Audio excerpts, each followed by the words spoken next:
Now, see, you have to admit they're cute. Hey everyone, I'm Rebecca and welcome to Watch Mojo. Today we're counting down our picks for the top 10 90s toys you forgot were awesome. Credit card, you got it. The grossest little creatures that you've ever seen. To some it was a game, to others a marketing device, and even a teaching tool. For this list, we are looking at some of the most amazing yet underrated toys from the 90s. Do you remember any of these? Let us know in the comments. All right, let's get into it. If you like what you're hearing, be sure to check out the full song at the link below.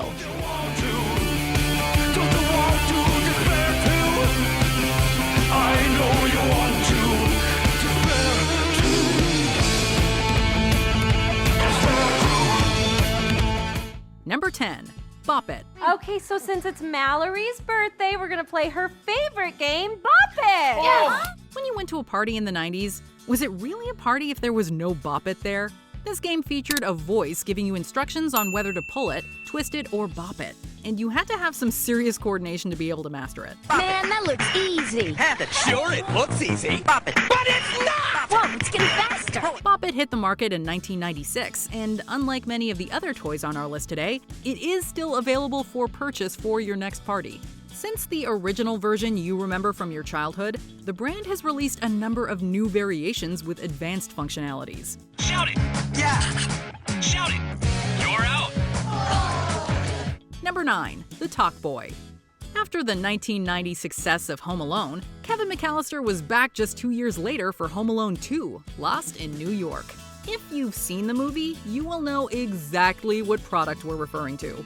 Guests of the new celebrity Ding Dang Dong stay at the world-renowned Plaza Hotel, New York's most exciting hotel experience. Interestingly enough, this product was specifically created for the film and also hit the retail market as a movie tie-in in tandem with the film's release. Stop drooling on me! Stop drooling on me! And that, friends, is how the TALKBOY was born.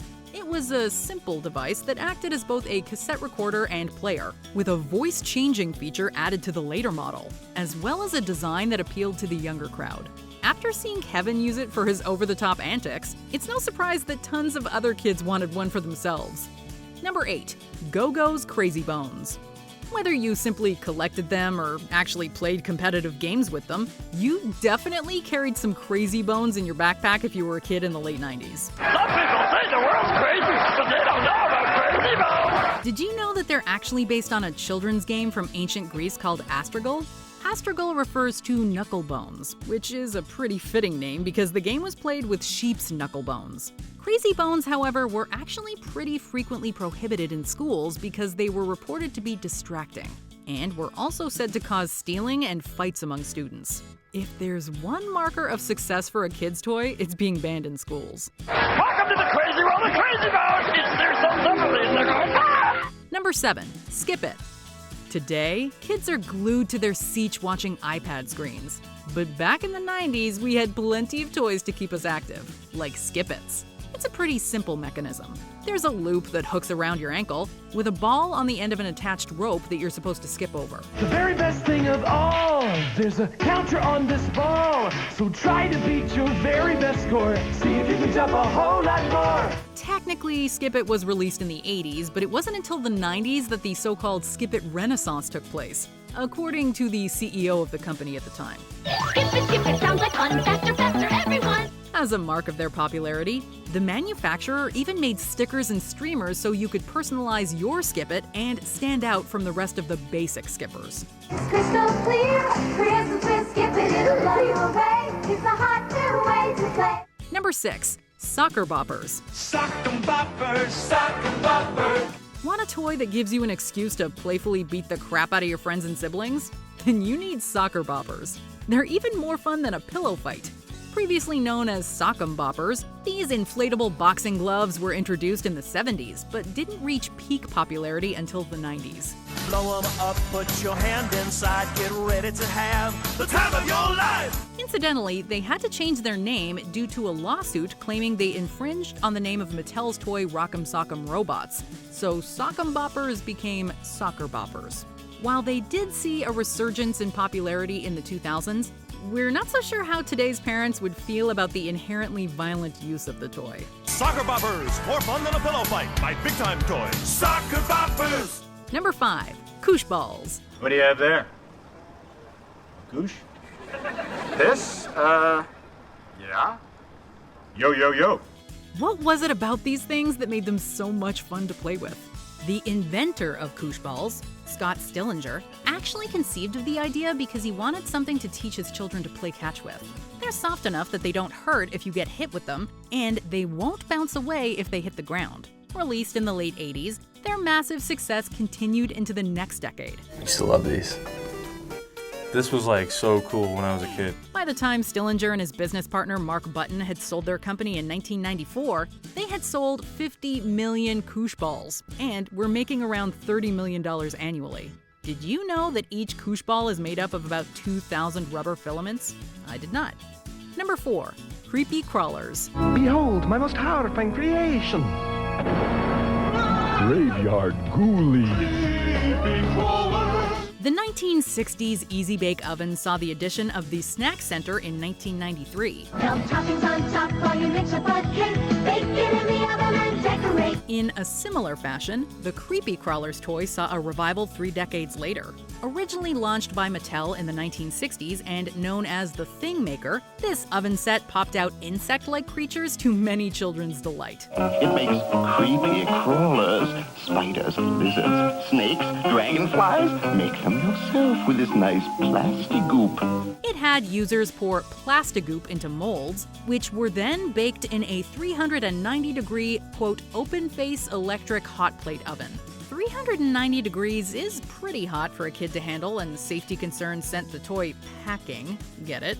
Luckily, Creepy Crawlers resurged in the 90s, and this time it was only powered by a light bulb.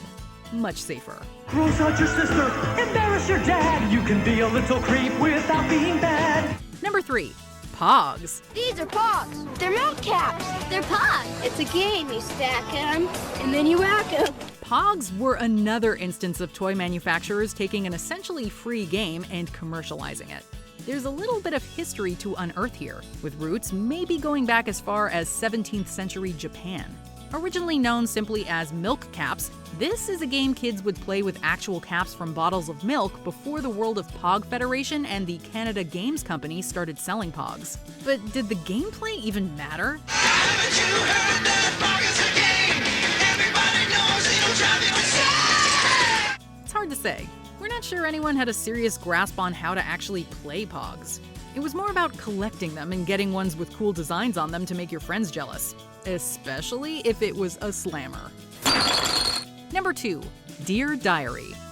With the tech revolution kicking off, no modern teen or tween in the 90s could be bothered to write in an actual diary.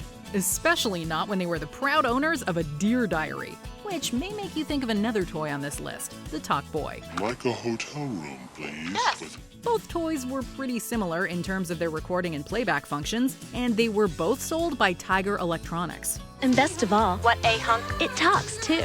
Released in 1996, Dear Diary let you type or talk into the pink device so you could record your innermost thoughts and deepest, darkest secrets. It has 14 different functions like horoscope, calculator. It even keeps my shopping list, guys numbers, and loads more. While we're not sure what the security was like, it had to be better than just posting it on the internet. Before we continue, be sure to subscribe to our channel and ring the bell to get notified about our latest videos. You have the option to be notified for occasional videos or all of them. If you're on your phone, make sure you go into your settings and switch on notifications. Number 1. Tamagotchi. Digital pets were all the rage in the late 90s, and Tamagotchis were the ones to kick off this major trend. What wasn't there to like about having a little digital creature to take care of? You have to look after it as you would a normal pet. For instance, there's different icons on the screen that you have to cater for. At the moment, you can see Tamagotchi telling me it wants, as it's only young, it wants a nap. There's the Z is coming up. It's also, unfortunately, Mark, this one has done a great big steaming virtual poo. It's not too good. They lived in your pocket and everything. So for a brief moment in time, we all lived like Ron Stoppable. It's not just hype! That is what it does, right? Duh! Sure, we've all killed our Tamagotchis once or twice after forgetting them at home or simply becoming negligent, but hey, at least they weren't real pets, and we were only kids back then. Look, Goldie! I took good care of her, and she changed again. Change? How about changing some water here? Just like some of the other popular toys of the decade, this one found itself banned from many classrooms because kids kept putting their work on hold to tend to their pets. Mine's done so many good deeds, it has more angel power. No, mine does. Mine. Mine? Do you agree with our picks? Let us know in the comments. And hey, if you're a fan of the song playing right now, be sure to check out the music video for it right here.